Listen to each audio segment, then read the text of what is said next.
Em primeiro lugar, agradecer aos nossos convidados que, com toda a disponibilidade, aceitaram estar hoje neste segundo webinar sobre a estratificação populacional do risco e agradecer às cerca de 700 inscrições que temos.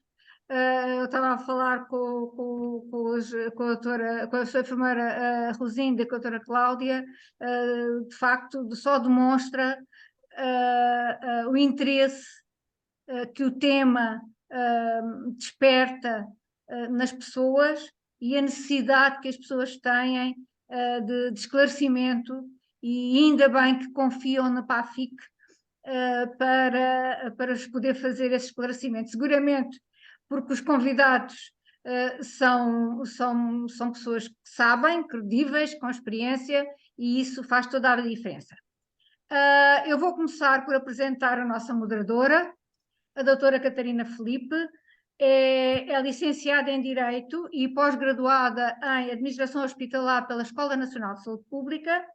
É atualmente presidente do Conselho de Administração da Unidade Local de Saúde do Litoral Alentejano, desde junho de 2020, e anteriormente foi vogal executiva do Conselho de Administração da Unidade Local de Saúde de Castelo Branco, e antes disso trabalhou ativamente, portanto, também com funções de executivas no Centro de Medicina de Reabilitação de Alcoitão da Santa Casa de Misericórdia de Lisboa. Este foi a súmula curricular que ela mandou, mas eu permito-me acrescentar que a doutora Catarina Felipe, enquanto Presidente do Conselho de Administração da Unidade Local de Saúde, e esse também foi um dos motivos que nos levou, nós que organizámos este webinar, tem tido uma atuação muito importante apoiando projetos de integração de cuidados e modelos diferentes de integração de cuidados, que todos sabemos que nem sempre os conselhos de administração têm a sensibilidade para apoiar as iniciativas das pessoas, mas naturalmente haverá outros presidentes de conselho de administração que o fazem, seguramente, ainda bem, mas a doutora Catarina tem sido uma dessas pessoas. Quer programas que já existiam, quer outros que começaram a existir já com a sua vigência. Portanto, acho que é a pessoa indicada para poder moderar esta sessão, e eu não vou perder mais tempo, nem ganhar, nem perder. Vamos começar por aquilo que faz com que as 700 pessoas se tenham inscrito hoje. Doutora Catarina? Olá, boa tarde a todos. Obrigada, doutora Adelaide, pelas suas palavras, mas também dizer que esta equipa só também tem conseguido fazer todos estes projetos, como diz, não só dar continuidade àqueles que já existiam, mas também apostar noutros projetos visando a integração de cuidados, porque temos a doutora Adelaide connosco e que nos vai incentivando e vai ajudando as equipas também a identificarem-se com as necessidades e, de facto, a acreditarem nos projetos, que é fundamental, é termos alguém que nos ajude, porque nós sozinhos não conseguimos, nós sozinhos não fazemos o todo, mas que nos ajuda a motivar as equipas e a demonstrar a mais-valia dos projetos e dos programas que temos em curso e dos próximos que virão. De facto, agradecer à PAFIC agora também, na pessoa da doutora Adelaide, pelo convite endereçado ao LS Central Alentejano e dar os parabéns pela organização deste webinar. Como disse, são 700 pessoas que estão inscritas para assistir a este webinar e é uma sexta-feira com uma temperatura tão boa, pelo menos aqui no Alentejo, nós temos uma temperatura ótima. Tenho que dizer que, de facto, o tema é de veras importante e pertinente para conseguir juntar tanta gente neste webinar e, por isso mesmo, os meus parabéns. De facto, a certificação da população pelo risco é um instrumento fundamental para as nossas organizações de saúde e para a sustentabilidade do sistema de saúde. Porquê? Porque vai permitir organizar e orientar os nossos recursos, e quando falo em recursos, falo também em recursos humanos, que estamos sempre a dizer que temos poucos recursos, poucos enfermeiros, poucos médicos, poucos TSTTs, mas também a orientação dos nossos cuidados. O que é que devemos fazer, ainda assim ao encontro das efetivas necessidades das populações que servimos. A estratificação da população pelo risco irá permitir fazer uma avaliação da população que servimos, conhecer as suas necessidades e projetar e orientar a nossa atuação, porque assim conseguimos efetivamente ter ganhos em saúde e conseguimos, por um lado também, ir ao encontro daquilo que a nossa população pretende. Porque se hoje formos perguntar a um utente nosso se sente que é bem servido, eventualmente ele vai dizer que não.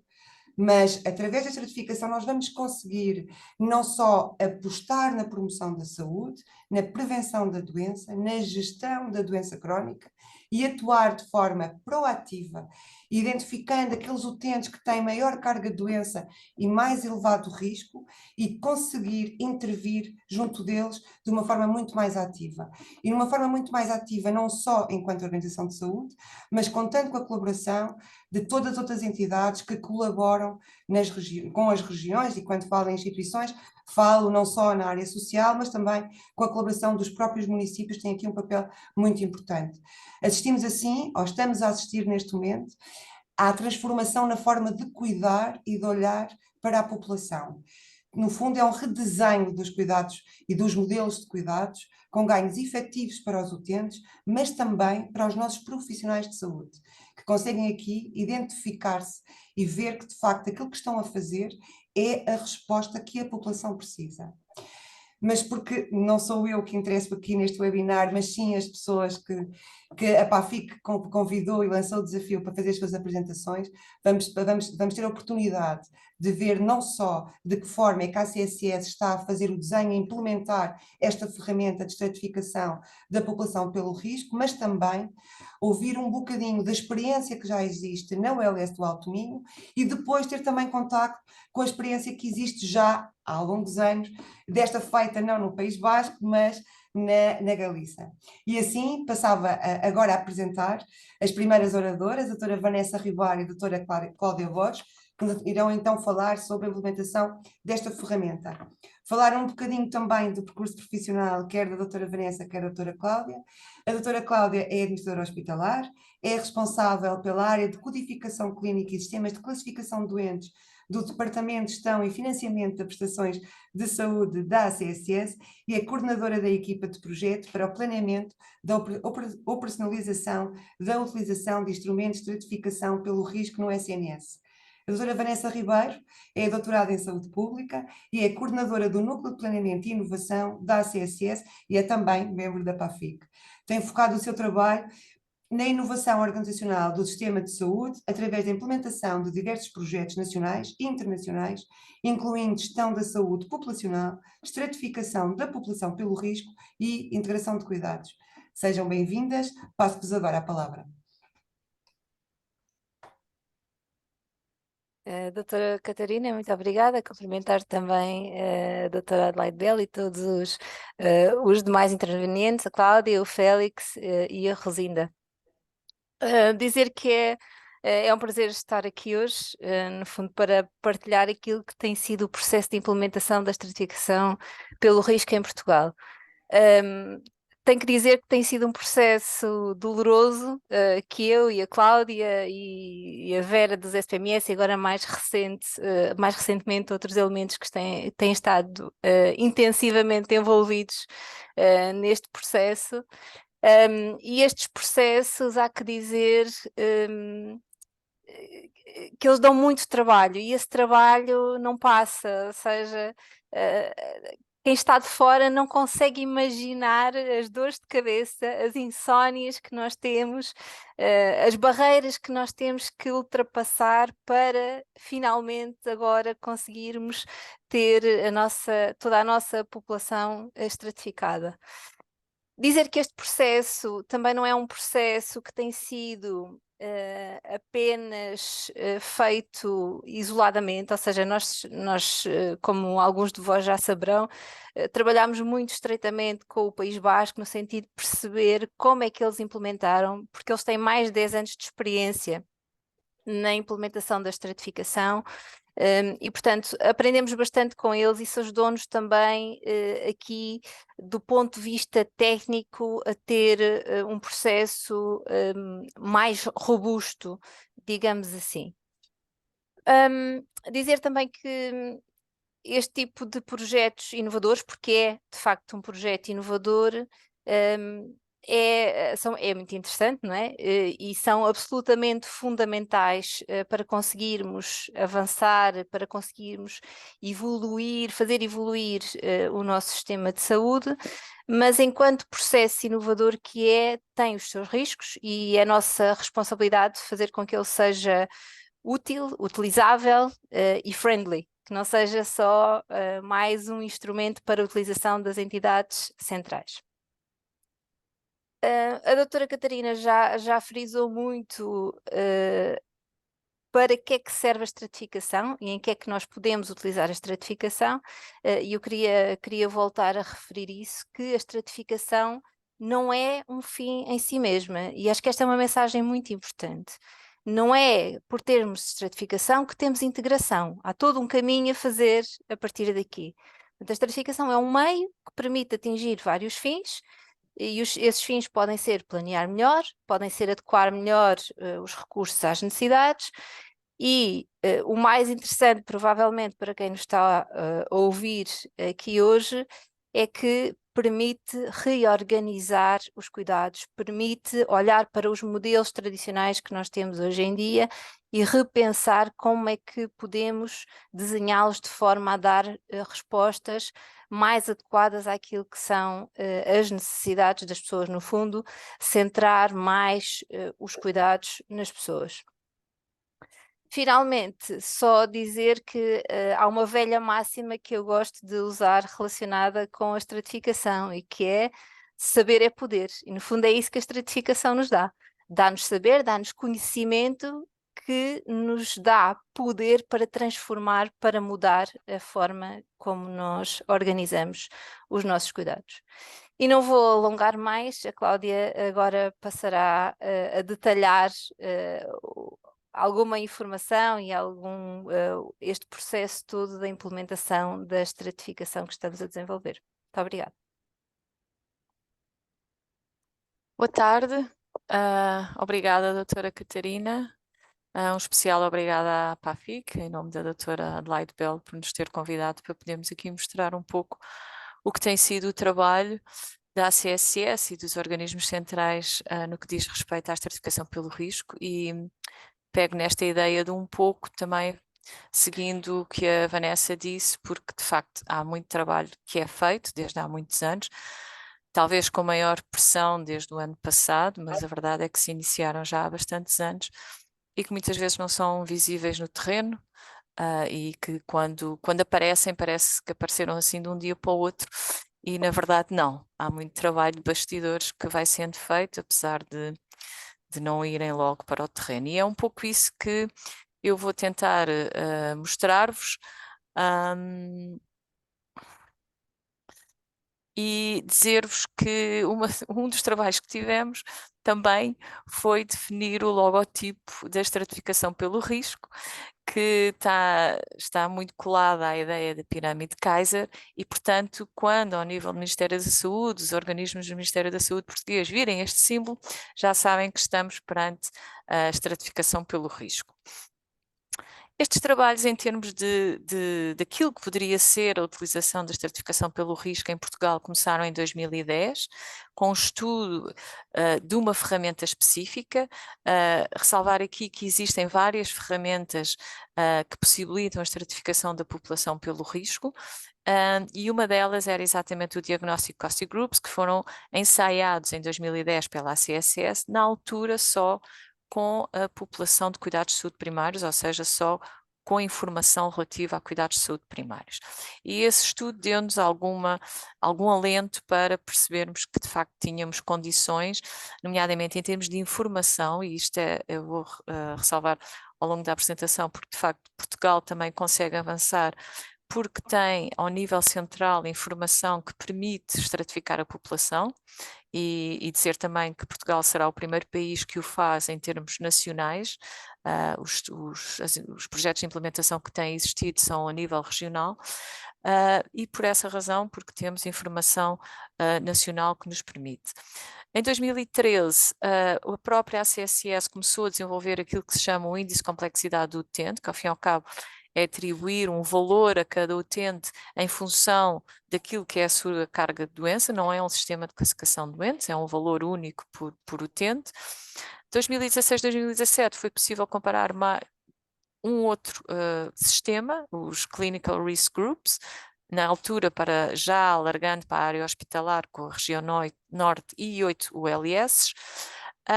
Houve depois a Joint Action da Comissão Europeia para a integração de cuidados, em que a ACSS participa e que tem como objetivo geral disseminar boas práticas em termos de integração, onde estava exatamente também a estratificação pelo risco. E em 2021 a própria estratificação pelo risco é incluída no Plano de Recuperação e Resiliência, com a possibilidade que nos levou a publicar a estratégia para a estratificação pelo risco e a disponibilizar um instrumento de estratificação pelo risco, que nos levou a fazer um estudo comparativo entre os CRGs e os Adjusted Clinical Groups de Johns Hopkins para 8 ULS, e a partir daí chegar à conclusão que de facto tínhamos condições para avançar, e foi lançado um concurso público internacional que nos permitiu exatamente adjudicar a contratação dos ACGs, ou seja, o software desenvolvido pela Johns Hopkins. Depois, o que é que aconteceu no final de 2023 é publicado um despacho que vem definir a estratégia de utilização do Serviço Nacional de Saúde dos instrumentos de estratificação pelo risco da população portuguesa, e cria uma equipa de projeto, que já foi referida, em que a ACSS tem a responsabilidade de coordenar todos os trabalhos, e a equipa de projeto é essa que é constituída pela Direção Executiva, pela DGS, pelo Infarmed e pelos serviços partilhados do Ministério da Saúde.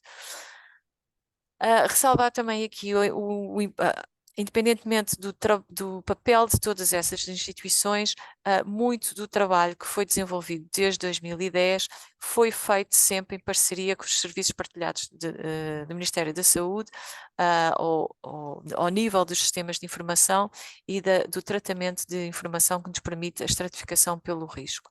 Portanto, são aqui um parceiro core também em todo o histórico da implementação da estratificação pelo risco da população em Portugal. 2024 foi então possível utilizar os grupos de risco ajustados no modelo de financiamento por captação das ULS, havendo assim um ajustamento do financiamento em função do risco da população. A ACSS procedeu também à publicação de uma circular normativa para a estratificação pelo risco, circular esta que vem criar a rede de interlocutores locais para a estratificação pelo risco. E isto porquê? Porque nós entendemos, e conforme já foi referido tanto pela doutora Vanessa como pela doutora Catarina, este processo de estratificação pelo risco não se faz isoladamente, tem que se fazer em conjunto. Todos somos uma parte constante do processo, todos temos que aprender e trocar informação, e portanto não havia outra forma de fazer este processo a não ser se localmente em cada ULS houvesse pessoas que pudessem abraçar este projeto e levá-lo avante localmente. Daí circular vir exatamente criar a rede de interlocutores locais para a estratificação pelo risco, sendo que cada ULS de forma muito rápida nomeou o seu interlocutor local para a estratificação pelo risco, que funciona de forma articulada com a equipa de projeto e da forma mais próxima possível. A dizer também que algumas ULS optaram por nomear não só uma pessoa como interlocutor, mas mais pessoas, exatamente porque reconheceram a potencialidade do projeto e aquilo que vão ter enquanto retorno dentro da organização da sua unidade. E exatamente isto tem esta forma de rede, porque a ideia é trabalharmos de forma muito próxima, de entreajuda, colaborando entre todos, aprendendo entre todos e partilhando tudo aquilo que sabemos e que podemos ajudar entre todos. Daí esta ideia da rede. Localmente, o que se tem verificado é que as próprias ULS têm, além do ILER, daquilo que se chama o interlocutor local para a certificação pelo risco, têm criado uma equipa local na OLS para a certificação pelo risco, equipa essa que tem o ILER incluído, que serve depois de ponte para a equipa de projeto e acompanhar os trabalhos e podermos ajustar exatamente a implementação às necessidades locais de cada um. Dizer também que em 2025 o ICU, o Índice de Complexidade do Utente, vai passar a ser usado para dimensionar as listas de utentes por médico de família. E eu creio que todos os que estão presentes já saberão, ou tendo assistido ao webinar anterior, já estarão por dentro do que é que será a estratificação da população pelo risco. No entanto, não faz mal nenhum recordar que objetivamente o que se faz é, a partir da informação existente centralmente de mobilidade e de contactos com os serviços de saúde para cada utente, e estamos a falar de todos os utentes inscritos em cuidados de saúde primários das OLS, portanto mais de 10 milhões de utentes, procede-se à estratificação da população pelo risco em função da carga de doença que é identificada por essa morbilidade e por esses cuidados com os serviços de saúde e de acordo com o seu consumo de recursos que resulta exatamente dessa carga de doença e do consumo de serviços de saúde. Portanto, o que temos é que passamos de uma mancha indeterminada de população dos 10 milhões a mais de 10 milhões, em que não conseguimos identificar quais são os utentes de forma sistematizada e imediata, quais são os utentes que têm uma maior carga de doença e que, portanto, têm um risco acrescido de vir a precisar de cuidados de saúde, para, através do software dos ACGs, conseguir estratificar estratificar a população e atribuir, assim, um risco a cada cidadão que nos vai dar, por assim dizer, uma mancha muito mais colorida da população, no sentido em que cada utente vai ter um grupo de risco ajustado, que nos vai dizer quem é que tem uma carga de doença mais elevada, que está no topo da pirâmide, e quem é que tem exatamente esse nível mais reduzido. As ferramentas de estratificação pelo risco, no fundo, são softwares que se fazem, por assim dizer, correr com a informação que é imputada ao nível de cada utente. Enquadram-se em modelos prospectivos de case mix, à semelhança dos CDHs que já são usados em Portugal desde os anos 80. Possibilitam caracterizar a população de acordo com um conjunto de variáveis, exatamente aquelas que servem de input para depois estratificar a população, e ao fazer isto nós vamos conseguir descrever o estado de saúde da população e a carga de doença de cada um dos indivíduos que estamos a considerar, e assim responder ao caráter de incerteza, ou seja, de risco que caracteriza a utilização futura por parte de cada utente. Permite-nos assim prever qual é que vai ser a utilização de cuidados de saúde futura em função da carga de doença da população que estamos a analisar, e é exatamente também isso que vamos mostrar adiante em termos desta previsão que é possível fazer. Em termos da implementação, da estratificação da população pelo risco em Portugal, o que está a ser considerado é a informação relativa a utentes inscritos em cuidados de saúde primários de cada OLS, portanto, das 39 OLS. E o que temos, basicamente, é a ferramenta de ajustamento pelo risco, que foi adjudicada, como disse, o ano passado,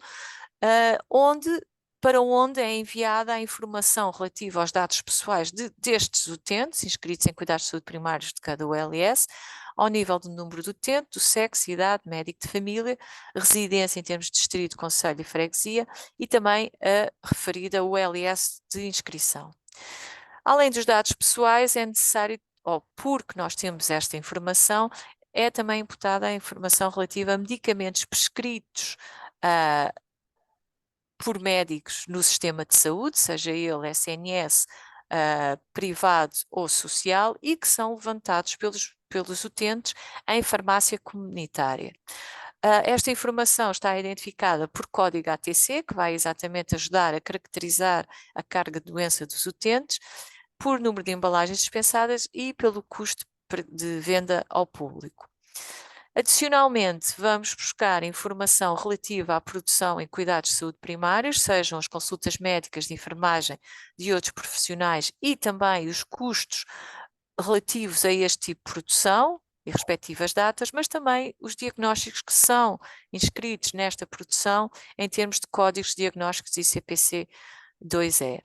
Além disso, conseguimos também agregar a informação relativa a custos em meios complementares de diagnóstico e terapêutica prescritos nos cuidados de saúde primários e realizados no setor convencionado. E mais uma vez, alerto para o facto de isto ser possível a nível nacional em Portugal, porque exatamente temos todo este tipo de informação recolhida localmente e sediada também em bases de dados centrais, diversas entre si, mas ainda assim centrais. Por último, vamos buscar os dados hospitalares, aquilo que se chama vulgarmente as linhas de produção de GDHs, seja o internamento, a cirurgia de ambulatório ou ambulatório médico, com as respectivas datas e custos associados, e atenção que em qualquer área do projeto de implementação da estratificação pelo risco em Portugal, quando falamos em custos, estamos a falar no preço como proxy dos custos, uma vez que não temos custo detalhado ao utente, e vamos também para estas linhas de produção buscar aquilo que é codificado pelos médicos codificadores nos hospitais em termos de códigos de diagnóstico e procedimentos ICD-10, CM, PCS.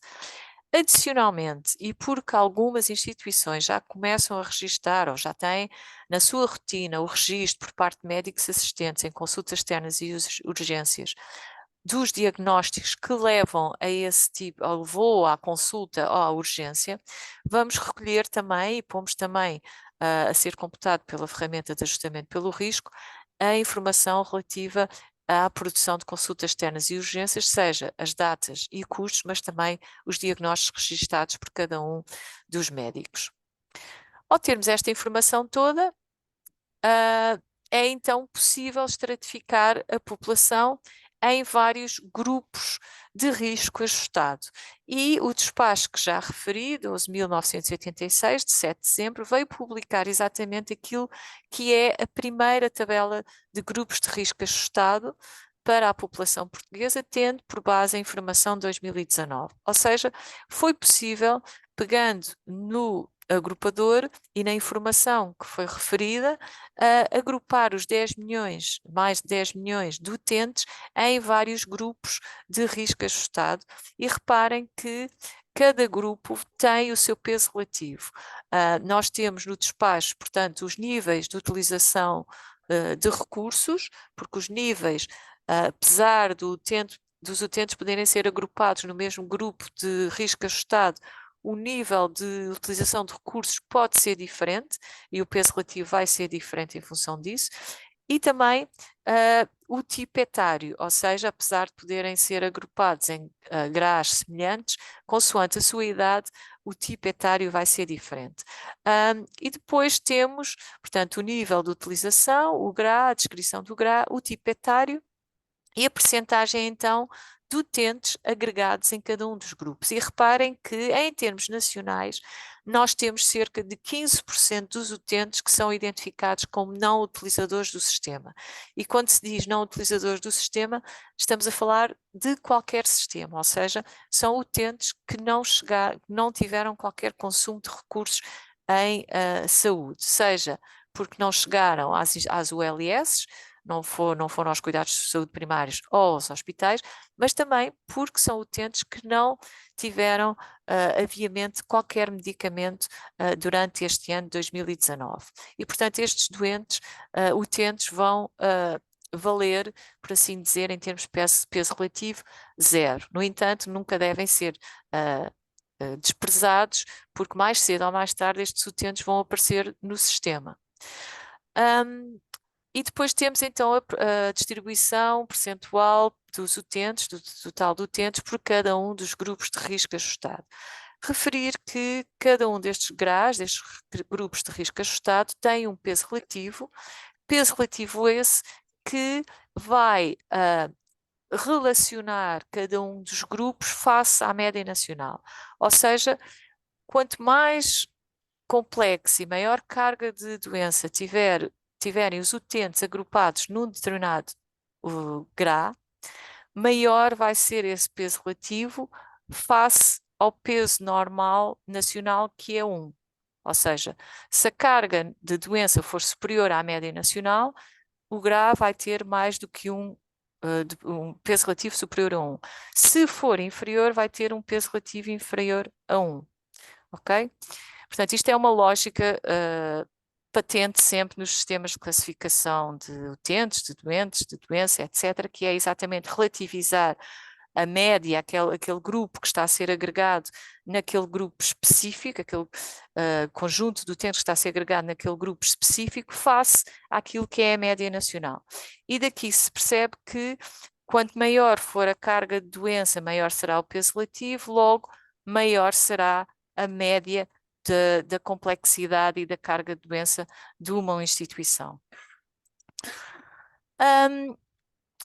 Referir-vos que, só para dar exemplo de alguns utentes que podem ser agregados nestes grupos de risco ajustado, só para entendermos o que é que pode estar por trás desta classificação, nós, por exemplo, temos os utentes são estratificados entre risco moderado a risco muito alto. Temos utentes não utilizadores, que serão a população de baixo risco, em conjunto com utilizadores com pouco consumo de recursos, que serão exatamente os que estão na base da pirâmide e que são chamados verdes, e depois temos os restantes estratificados em função do risco moderado a muito alto que têm, entre amarelo, laranja ou vermelho.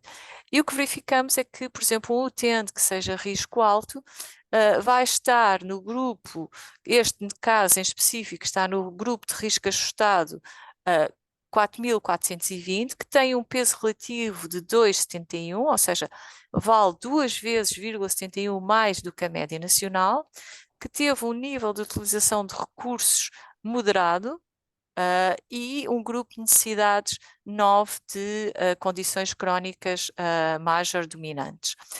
Este utente em específico não teve qualquer situação de urgências evitáveis, ou seja, o sistema permite nós olharmos para aquilo que foi o percurso do utente e perceber se naquele percurso houve urgências que pudessem ter sido evitáveis, se tivesse havido determinada atuação a montante que tivesse evitado esse tipo de episódio de urgência, mas permite-nos também determinar qual é a probabilidade que o utente vai ter de internamento a 12 meses, neste caso o utente tem perto de 51% de probabilidade de vir a ser internado, se nada for feito para que o utente as suas condições de saúde sejam controladas e não venha a ser internado, e a 6 meses de 35%, com um custo total de 12.000 euros. Portanto, estamos a meio da pirâmide, estamos num risco alto no utente laranja. Aqui temos o percurso desse utente. Reparem que eles tiveram várias urgências. Este utente teve várias urgências, no entanto, como eu referi há pouco, nenhuma delas foi evitável, mas também dizer que, como qualquer sistema, depende. Uma ferramenta de estratificação pelo risco e a estratificação da população pelo risco depende sempre da informação que é disponibilizada. E há pouco eu referia que algumas instituições já começam a registar os diagnósticos nas urgências e nas consultas externas. Quem não o faz, ou os episódios que não tenham essa informação, claro que vão gerar um déficit de informação em termos de estratificação pelo risco, e é isso algo que nós também estamos a trabalhar com as instituições no sentido de normalizar e tornar este registro diagnóstico nas urgências e nas consultas externas norma, de forma a conseguirmos também ter essa informação, porque inclusive estas urgências que foram classificadas como evitáveis podem ter sido exatamente porque estas 6 urgências não tinham informação relativamente ao diagnóstico que levou ao episódio. Depois temos um caso, e trouxemos este caso exatamente porque, se bem se recordam, o caso anterior tinha uma probabilidade de internamento de 50% a 12 meses. Este é um caso de risco muito mais elevado, ou seja, risco muito alto, com um peso 26 vezes superior ao peso médio natural. O caso anterior era de 2 vezes superior. E, no entanto, a probabilidade de internamento deste utente é inferior. Teve, ainda assim, 3 episódios de urgências evitáveis, e reparem que estas 3 urgências já estão devidamente classificadas e, portanto, podem nos dar mais informação relativamente ao que pode ser o internamento, a urgência evitável que ocorreu. No entanto, em termos de informação de consultas externas, não temos qualquer tipo de informação que poderia também caracterizar melhor este utente. O percurso deste utente foi bastante vasto, inclusive, apesar a sua condição cardiovascular levou exatamente a um transplante, e, portanto, é um utente de facto muito pesado e que está classificado como risco alto.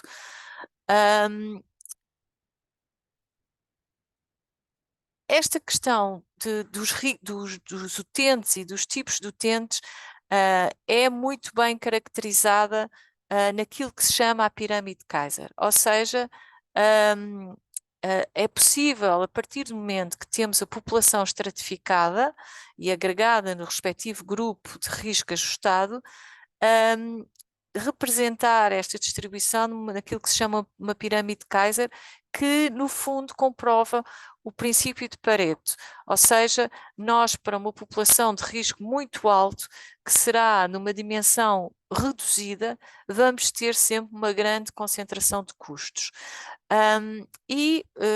Detalhando esta pirâmide Kaiser, e daí também o símbolo da estratificação pelo risco, da implementação da estratificação pelo risco em Portugal ser também uma pirâmide, quando pegamos nos 10 milhões ou mais de 10 milhões de utentes da população inscrita em cuidados de saúde primários, o que nós verificamos é que, logo à cabeça, é que perto de 63% da população tem um baixo risco. Atenção que este baixo risco tem a ver, como já disse, exatamente com a informação disponível. Ou seja, se as instituições melhorarem os seus registros e a qualidade da sua informação, é natural que haja um shift de alguma parte de utentes classificados agora como baixo risco para uma população com um risco moderado a muito alto. De qualquer forma, a fotografia que nós temos em 2019 é cerca de 63% da população tem um baixo risco, cerca de 37% da população tem um risco moderado a muito alto. De entre esta população de baixo risco, o que nós temos são, ao fim e ao cabo, os utentes com grupos de necessidades de não utilizador ou sem informação, necessidade baixa no caso da criança ou necessidade baixa no caso do adulto, e também os níveis de utilização de recursos sem diagnóstico ou com diagnóstico inválido, os saudáveis e os níveis de utilização de recursos baixos. O custo médio destes utentes, e estamos a falar exatamente disso, de um custo médio, portanto, considerando o custo de todos estes utentes classificados como baixo risco, é de 174 euros, ou perto de 175 euros, e isto em 2019. A média, ou seja, o peso relativo médio destes utentes está nos 0,31, ou seja, 0,31 vezes abaixo da média nacional. Quando vamos ver como é que se estratifica a população de risco moderado a muito alto, então aí vamos dividir a população entre risco moderado, risco alto e risco muito alto através de uma divisão por percentis.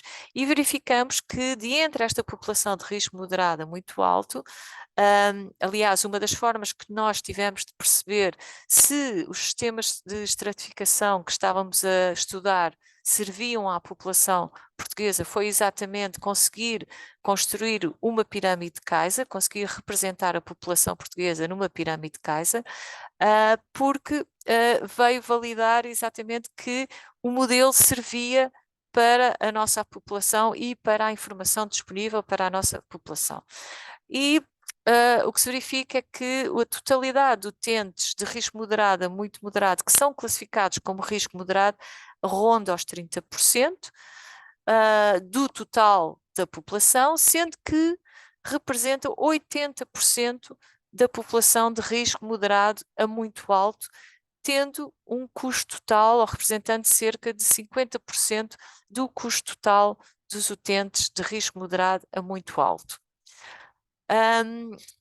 O risco alto, no total, representa 6%, representando 16% dos utentes com risco moderado a muito alto, com cerca de 27% do custo total. E, por fim, o topo da pirâmide, com um total de 1,57% da população portuguesa a ser classificada como risco muito alto, que de entre a população com risco moderado a muito alto representa então os 4%, com cerca de 1/4 do total de custos desta população.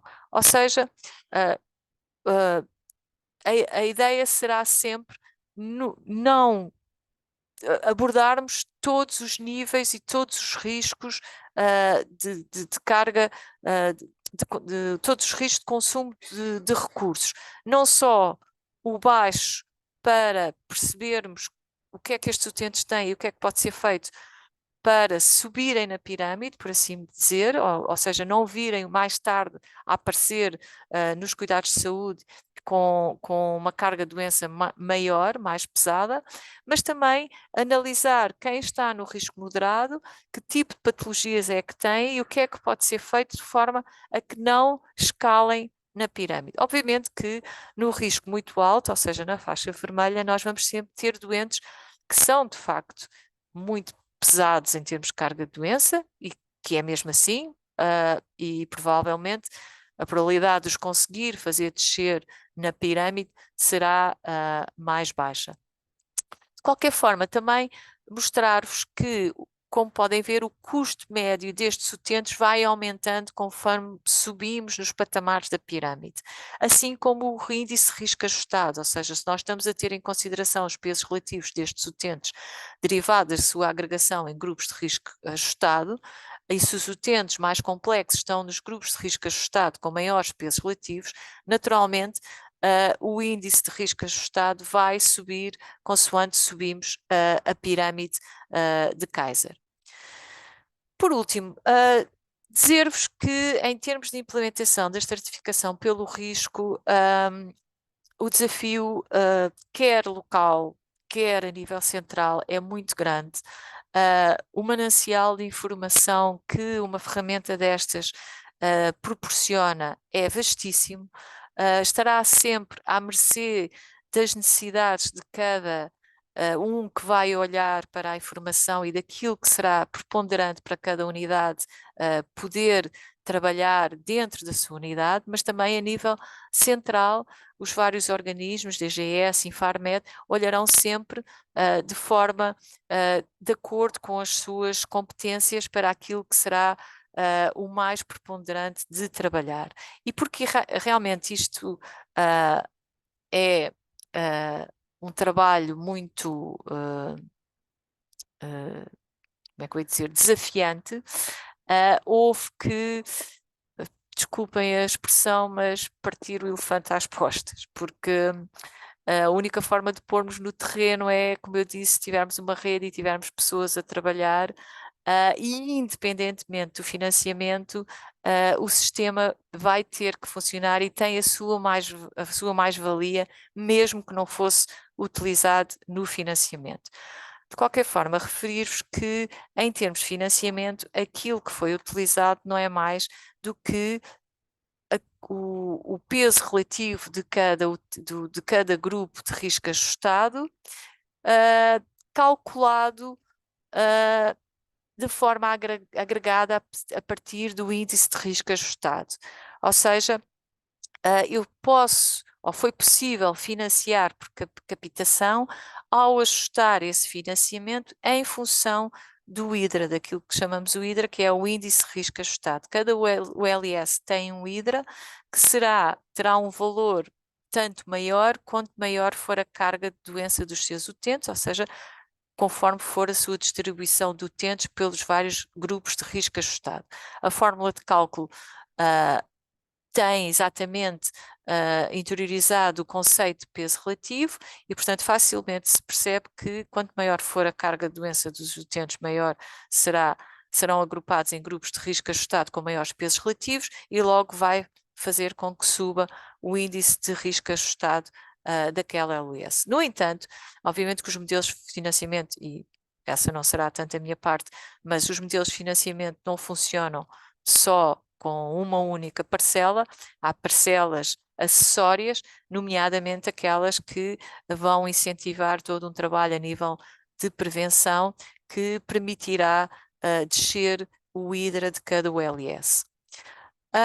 Voltando ao que eu estava a dizer há pouco, relativamente a isto ser um projeto muito desafiante e termos que gerar conhecimento no terreno e acompanhar entre todos a forma como isto pode ser implementado, além da rede de interlocutores locais que já vos referi que foi criada, temos um cronograma de implementação dividida em várias fases. As fases 0 a 1 já decorreram, portanto houve o lançamento, aliás, houve o lançamento da rede no dia 6 de março, no dia 12 e 13 de março nós demos os primeiros dados e fizemos a primeira sessão de formação aos vários interlocutores locais para a certificação pelo risco e agora, entre abril e maio, iniciamos precisamente esta semana a formação para os vários interlocutores e também para as equipas locais, formação esta que é online, mas tenta ser o mais próxima possível dos interlocutores, tanto que os 39 OLS foram divididas em 7 grupos, exatamente para haver a maior proximidade possível e tentamos que não seja uma formação meramente expositiva, há troca de ideias, levantamento de dúvidas, há informação que vai sendo disponibilizada de cada OLS para que cada OLS conheça a sua população estratificada e, portanto, o que podemos dizer nesta fase é que o que sentimos é que o entusiasmo é muito grande, que ao perceber as potencialidades de uma ferramenta deste género, obviamente que quem está interessado na sua atividade e em conhecer os seus utentes facilmente reconhece a potencialidade e, portanto, o que temos medido é um grande entusiasmo, que nos deixa também muito satisfeitos e temos, como equipa de projeto, temos também aprendido imenso com esta troca que tem havido com estas formações e com estes contactos.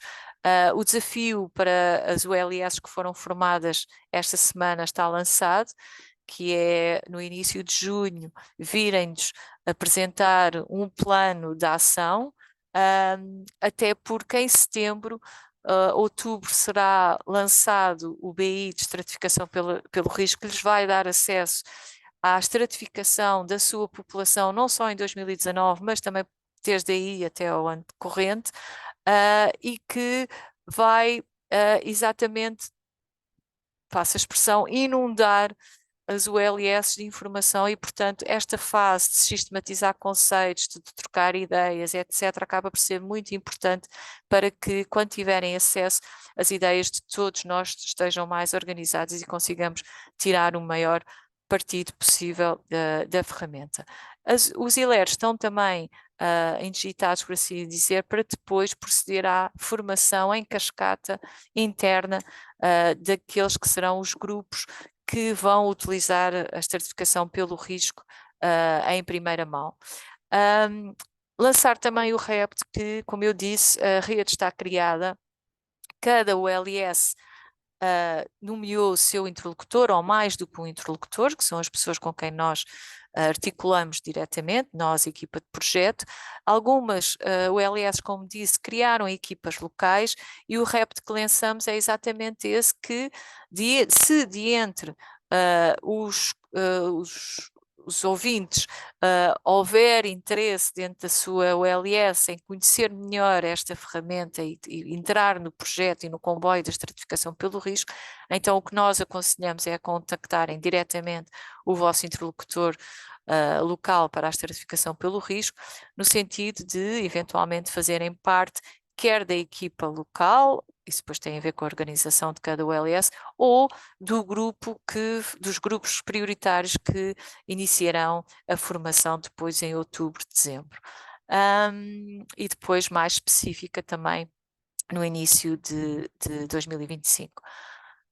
E era tudo, só salientar que, contrariamente à maior parte dos projetos em que muitas vezes nós temos timings muito apertados, também pela dimensão de um projeto deste género, houve, felizmente, o entendimento de todos que não há outra forma de fazermos isto a não ser com tempo e de forma a todos conhecermos o sistema e conseguirmos tirar o melhor partido dele e ajustar às necessidades do Serviço Nacional de Saúde.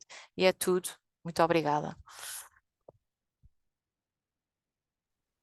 Muito obrigada, doutora Cláudia, doutora Vanessa. Nós já temos aqui algumas perguntas no chat, mas se concordassem, deixaríamos para o fim, até porque já são quase 17 horas, e para podermos ouvir a senhora enfermeira Rosinda e depois o doutor Félix, e se calhar também algumas das questões podem ser respondidas por eles. Se concordassem, deixaríamos então para o final do webinar.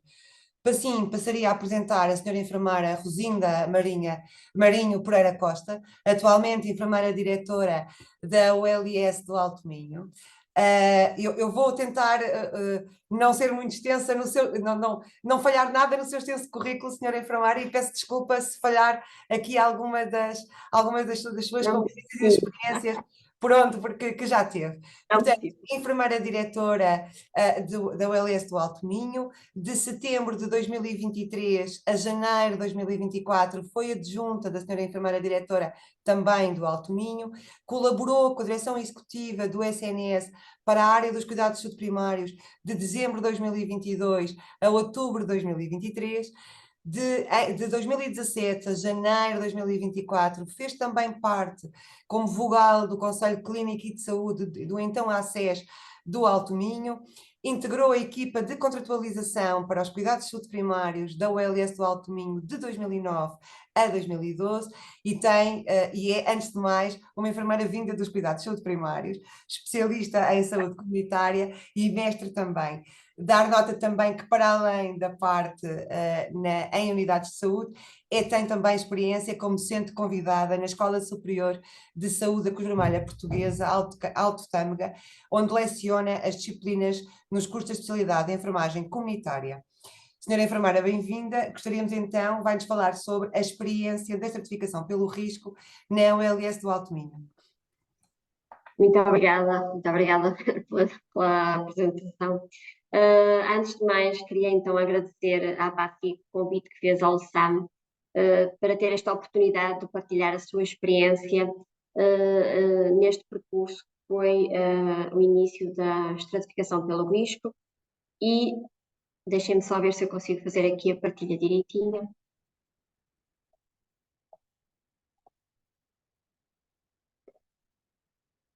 Não sei se já estão. Só um segundo. Não sei se já estão a ver. Estamos sim, senhora enfermeira. Mas deixem-me cá ver, que não me está a aparecer. Desculpem, mas estas tecnologias às vezes pregam-nos partidas, não é? É que eu queria passar aqui para o outro Pôr em lado. modo de apresentação, senhora É o enfermeira. que eu estou a tentar fazer, mas não me está a deixar. Deixem-me só aqui interromper o compartilhamento e voltar a partilhar. Desculpem lá.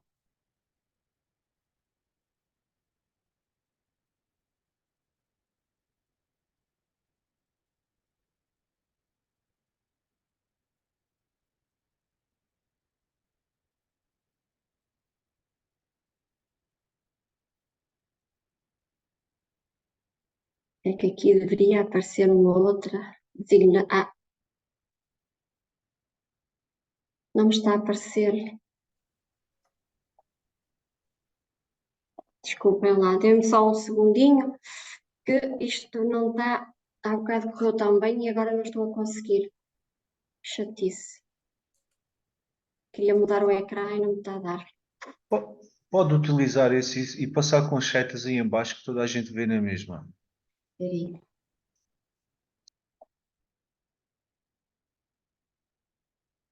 Não, meu Deus.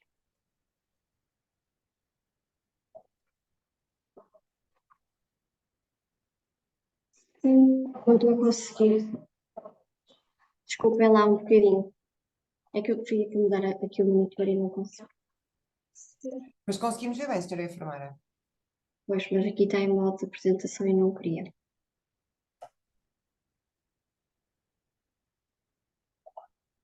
Vou fazer diferente, espera aí. Compartilhar.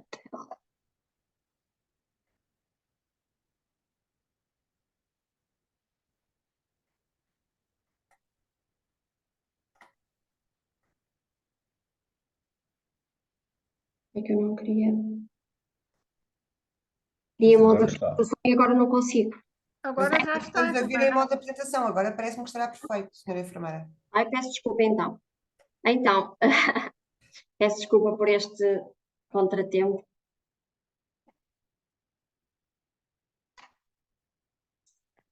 Então, relativamente à nossa experiência do Alto Minho, deixem-me começar por fazer uma breve apresentação do que é o LS do Alto Minho.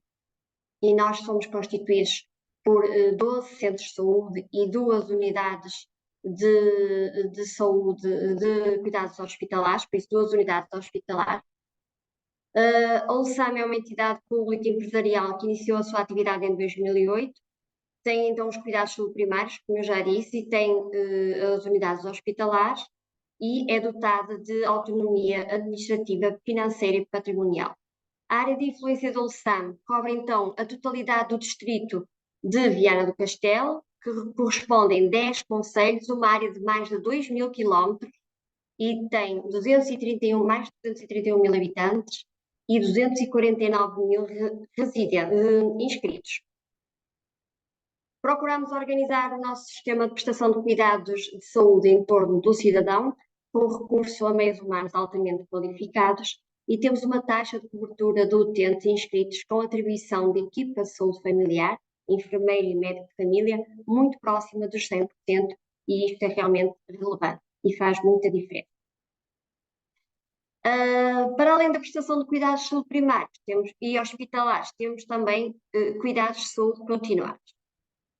E onde é que nós estamos, então? Estamos em todo o distrito de Viana do Castelo, como já disse anteriormente, e temos os nossos centros de saúde distribuídos desta forma pelos diferentes concelhos.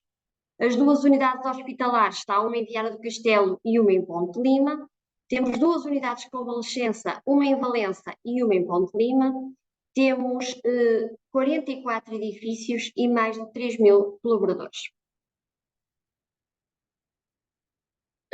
Referir apenas que o LSAM persegue a prestação de cuidados de saúde integrados e de excelência com elevados padrões de desempenho técnico-científico, procurado uma eficaz e eficiente gestão de recursos. E isto é importante depois na nossa tomada de decisão relativamente ao que pretendemos fazer. E nos 2 slides seguintes eu vou procurar mostrar um pouco do que é a dimensão da nossa organização. Aqui neste slide temos na coluna da esquerda as especialidades que constam na nossa organização e que são mais de 40. Desde a medicina geral e familiar, saúde pública, enfermagem, serviço social, medicina interna, infecciologia, cuidados paliativos, pronto. São mais de 40 especialidades.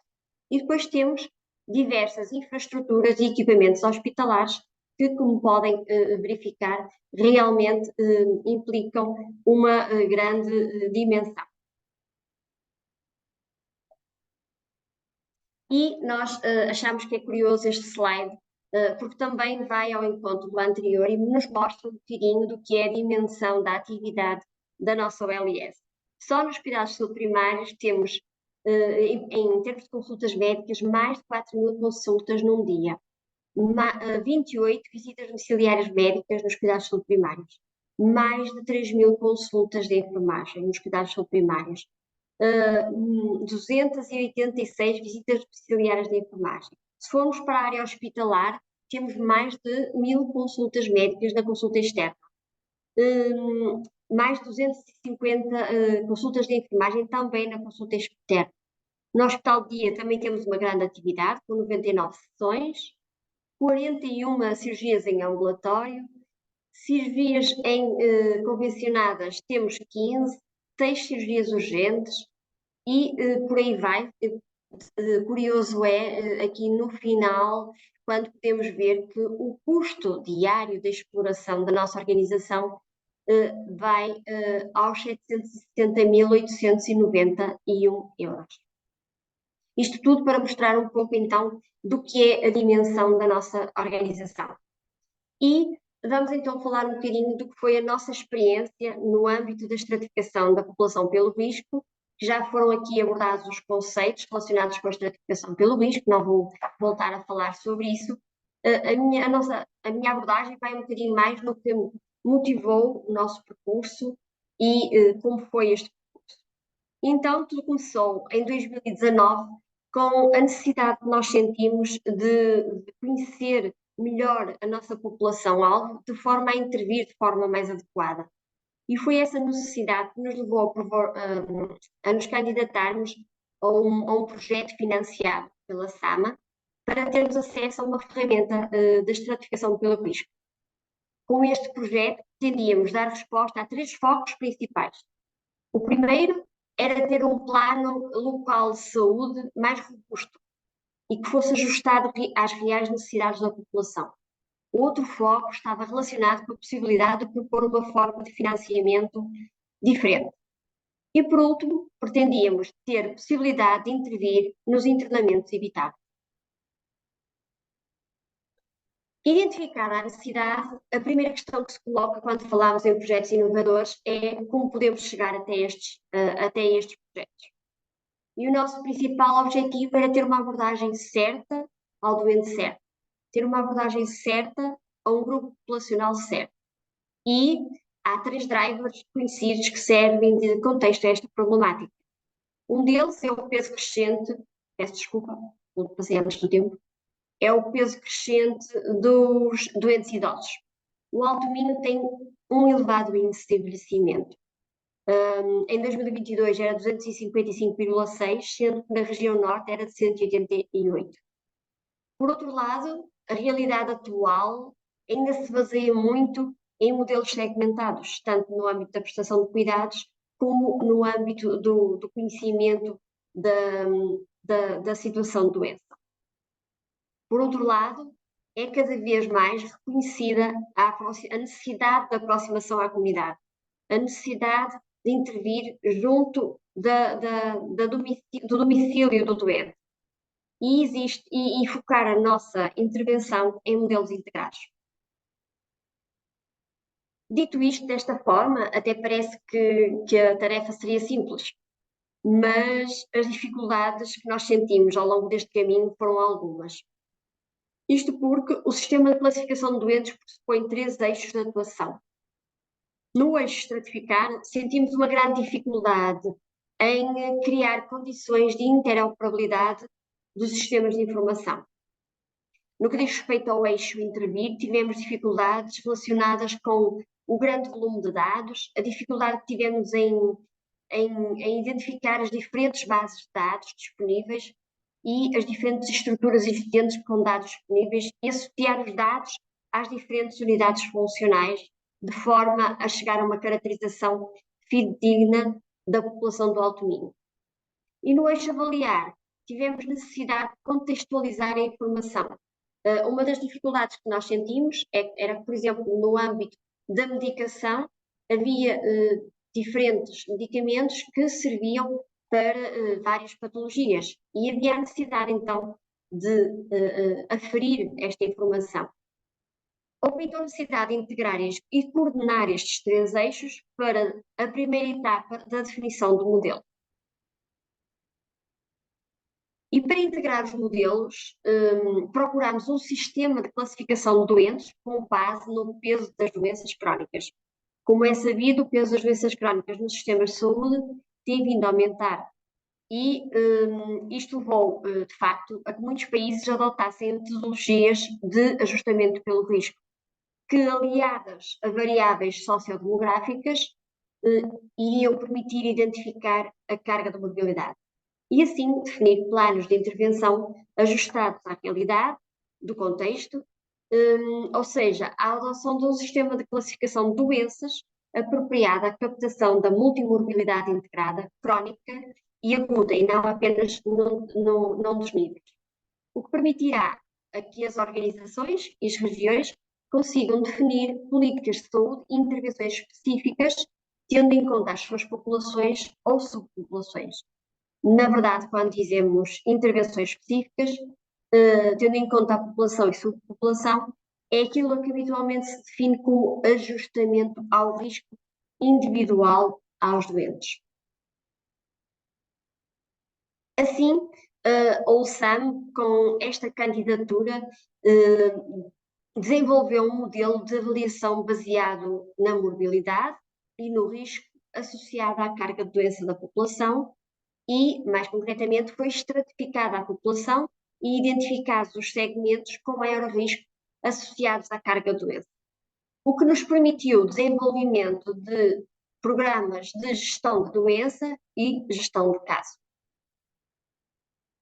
Assim, em termos resumidos, a OLSAM, o contexto da OLSAM, os inputs, os dados, tiveram em conta a dimensão demográfica, a comorbidade, a informação clínica, ou seja, todos estes inputs que vemos aqui neste quadro à esquerda em baixo foram inseridos para nos permitir depois retirar informação através da estratificação da população. Estas variáveis permitem categorizar os doentes por níveis de risco e criar simultaneamente o perfil da população e o perfil dos doentes. Depois de identificados os perfis dos doentes com maior comorbilidade ou maior risco, é possível antecipar eventos clínicos e melhorar os resultados efetivos em saúde. Chegamos então à etapa da procura de resultados, ganhos em saúde e pensamos que utilização dar aos dados obtidos e de que recursos dispomos para aumentar a nossa eficiência.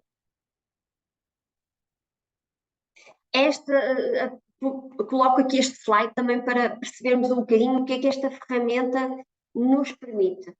E tem vários eixos.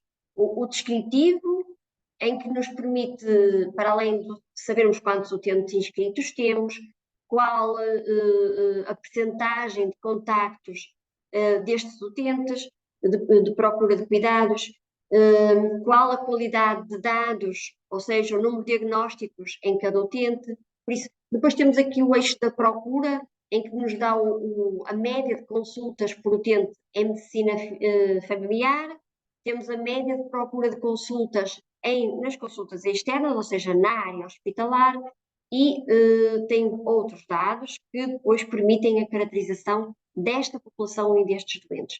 No âmbito da eficiência, chega aqui à definição do custo médio por utente, o custo médio e o custo máximo, os custos relacionados com a farmácia, também os custos médios e os custos máximos. Temos depois, então, os marcadores de risco, que também são extremamente importantes no âmbito da caracterização desta população e que têm a ver com os custos da farmácia, o facto de identificar, por exemplo, a percentagem de doentes que têm mais de 5 doenças crónicas, que é extremamente importante na caracterização desta população, e depois a caracterização no âmbito da fragilidade e do alto consumo desta população. E depois aqui a tal estratificação que já há pouco falou aqui anteriormente, podemos ver que uma pequena percentagem da população é, de facto, uma grande consumidora dos recursos disponíveis. Neste alinhamento, a OLS preparou a sua caminhada da seguinte forma.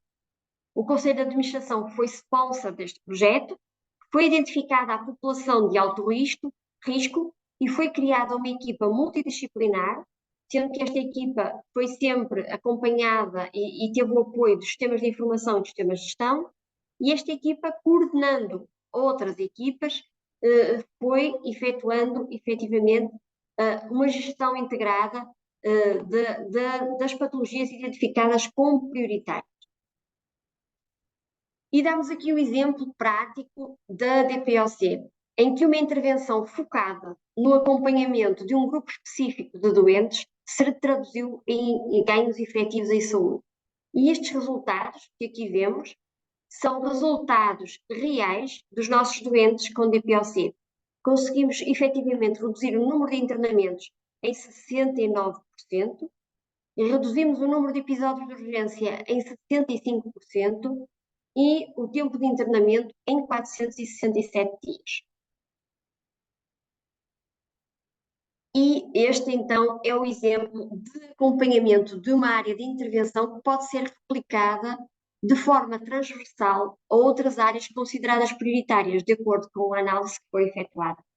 Neste caso, temos uma equipa multidisciplinar, médico, enfermeiro, em que o enfermeiro é o gestor de caso.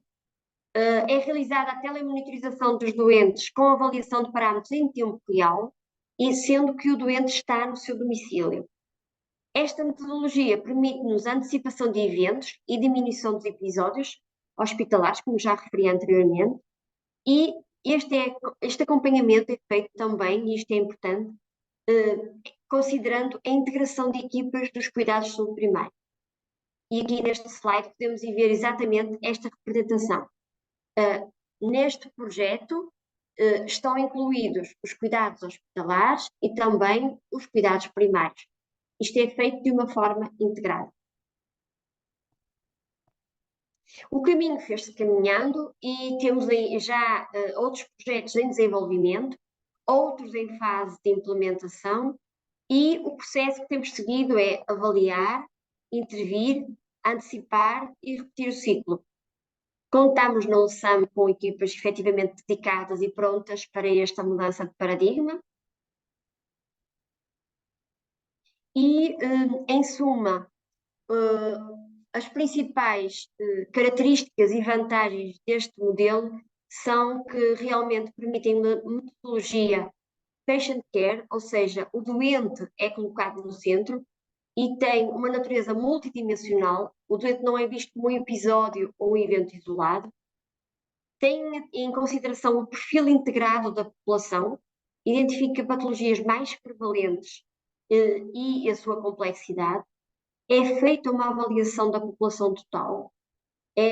São criadas pirâmides, desde o mais saudável aos mais consumidores. Avalia a morbilidade e não apenas a atividade, das características mais importantes. Utiliza toda a informação, quer no âmbito dos eventos crónicos como dos eventos agudos, para categorizar o doente. Os modelos de gestão de caso e os modelos preditivos permitem a elaboração de planos de cuidados integrados, intervindo desta forma na prevenção de eventos, e esta é uma grande vantagem desta ferramenta, a sua capacidade preditiva. Permite comparar de forma justa os resultados entre países, até, se for o caso, entre OLS ou entre regiões, e a verdade é que se trata de um sistema que já foi validado e é utilizado em alguns países, e é um sistema que é flexível e customizável, permitindo integrar informação variada. Permite também identificar desperdício e reduzir ineficiências e redundâncias ao longo do percurso do doente na organização, no âmbito da prestação de cuidados. E, por fim, permite, de facto, a mudança de paradigma. Não olhamos ao evento, mas sim para a morbilidade, e vemos o percurso do doente, a fluidez do percurso do doente na organização. Neste momento, fruto de todo o percurso que já fizemos, o LSAM está a fazer o seu caminho no âmbito destas áreas mais específicas, consideradas como prioritárias perante os resultados obtidos. Todo este percurso também nos permitiu perceber que esta ferramenta tem um enorme potencial e pode, de facto, acrescentar valor à prestação de cuidados, tornando-a mais eficiente. E, como nós podemos ver aqui, estas são as jornadas sobre as quais nós já estamos a trabalhar, não só a DPOC, mas também a diabetes, que vamos avançar agora para a diabetes, a insuficiência cardíaca congestiva, que estamos numa fase inicial, o risco vascular complexo, as demências, que é uma área que já estamos a trabalhar há algum tempo no âmbito da integração de cuidados, e os utilizadores frequentes do serviço de urgência, que é também uma área prioritária para a ULSAM. Espero ter conseguido ser clara na apresentação e estou disponível então para questões que possam surgir no final. E peço desculpa pela dificuldade inicial. Obrigada. Muito obrigada, senhora enfermeira Rosinda. Passamos então ao Dr. Félix Rubial Bernardes, porque o tempo urge, já são 17h20 e queremos ainda ter tempo para a colocação de algumas questões que já temos, quer no chat, quer mesmo no site das questões. Dr. Félix Rubial Bernardes, eu vou tentar não me alongar, mas tem um currículo também muito longo e espero não cometer aqui nenhuma gafe. Portanto, o Dr. Félix é médico especialista em cirurgia geral e Master em saúde pública e tem mais 25 anos de trabalho em funções de gestão no Serviço Galego de Saúde. Atualmente é o presidente da área sanitária de Ourense, Verim e o Barco de Valdeorras, no Serviço Galego de Saúde. Se me permite, eu tive que ir ver algumas coisas sobre o Dr. Félix e para não estar a falar da experiência profissional, o doutor descreve-se, pelo menos no seu perfil do LinkedIn, como médico por formação profissional, gestor por vocação, observador atento e ator modesto no setor da saúde. Creio que estes 25 anos não lhe devem, não deve ser um ator muito modesto, doutor. Será um gosto ouvi-lo falar e conhecer a experiência da Galiça. Por favor, doutor Félix, a palavra é sua.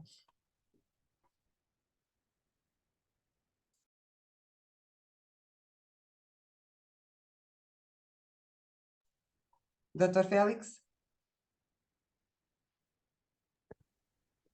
Boa tarde, muito obrigado, doutora Catarina. Teño que comezar dizendo que vou falar en portugalego, que é unha lingua fronteiriza que desenvolvo todo o que pudo, que fico moito impresionado polo que acabo de escoitar, tanto da doutora Vanessa como da doutora Claudia, como da enfermeira.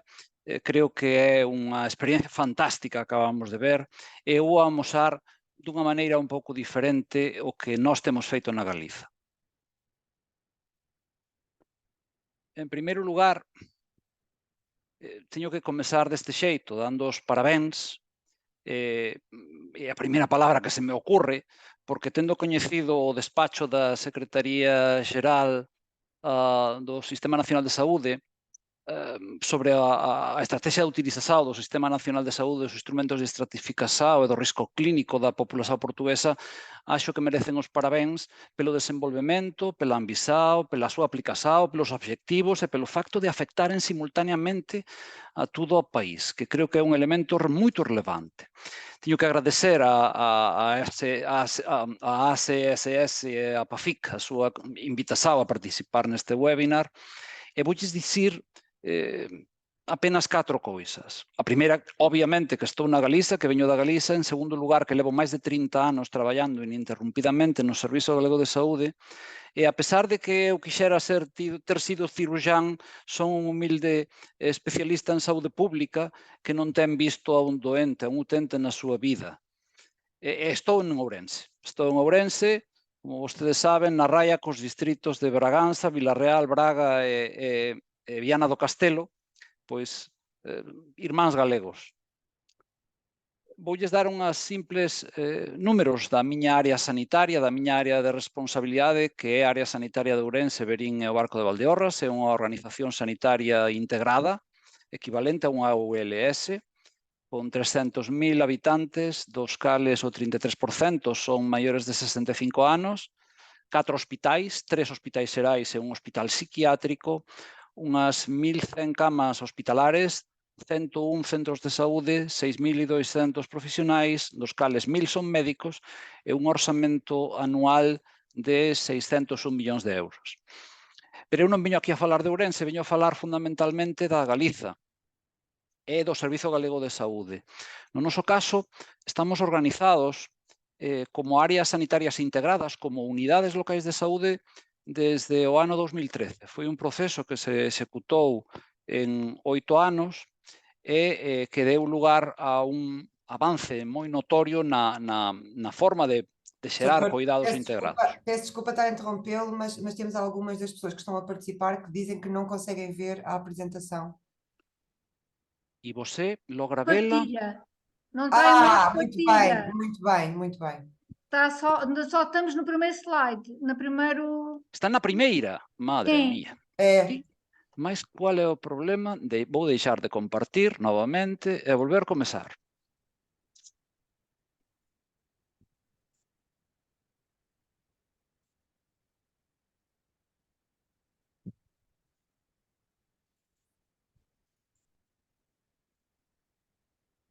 Vou intentalo entón en formato lectura, porque parece que temos algún problema. A tecnoloxía ás veces axuda e outras veces complica. Vamos a ver.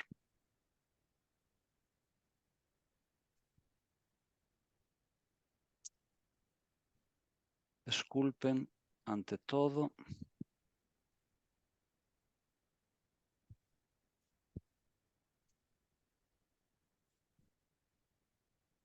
Vamos comezar.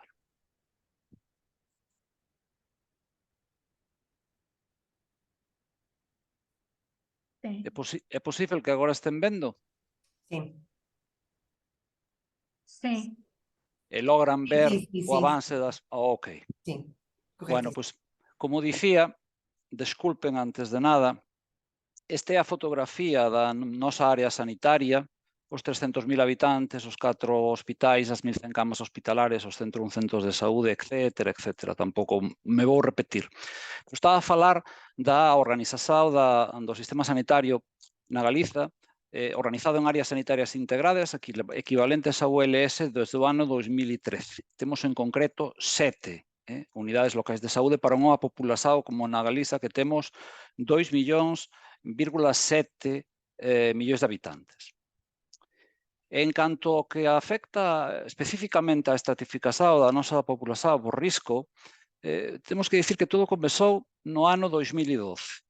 Naquel momento publicouse a Estrategia para a abordaxe da cronicidade no Sistema Nacional de Saúde na España e, en concreto, un dos obxectivos que se marcaba nesta estrategia era identificar en cada utente o seu nivel de necesidade e facilitar a provisión de intervenções específicas adecuadas á súa necesidade. E dentro das recomendações, unha delas era claramente a estratificación da populación.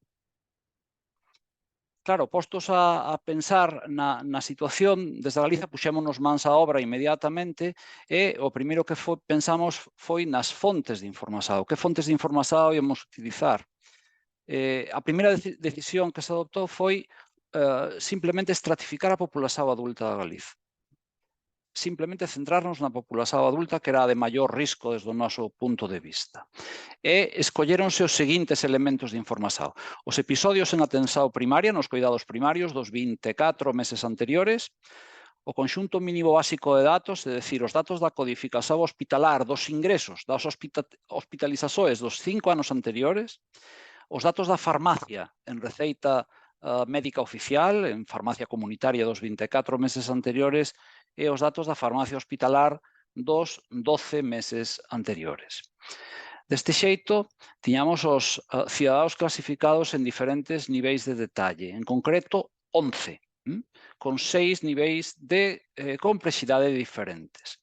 Esta sería unha foto da populación adulta total da Galiza, 2.400.000 habitantes, en 11 estados de saúde, desde os non usuarios, que no noso caso eran un 14% da populación, moito parecido ao que decía a doutora Claudia, os sanos, os partos, os trastornos agudos, unha enfermedade crónica menor, máis de unha enfermedade crónica menor, unha enfermedade crónica significativa, dúas enfermedades crónicas significativas 3 ou máis de 3 enfermedades crónicas dominantes, as neoplasias complexas é un grupo de necesidades sanitarias elevadas, con hasta 6 níveis de complexidade diferentes.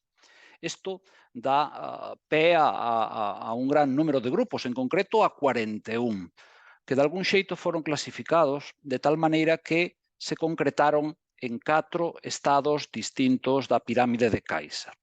Esta é a fotografía actual, a pirámide da população galega, da população adulta galega. Un 4% no estrato 3, un 15% no estrato 2, un 34% no estrato 1 e o 47% na base, população sana ou non usuaria, fundamentalmente.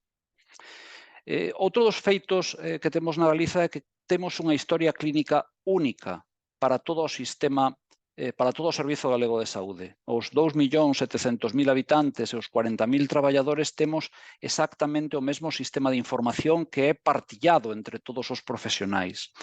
E isto é o que acontece coa miña historia persoal, coa miña historia de saúde persoal. Todas as historias incorporan cal é o nivel de estratificación persoal de cada un dos cidadaos, de cada un dos individuos.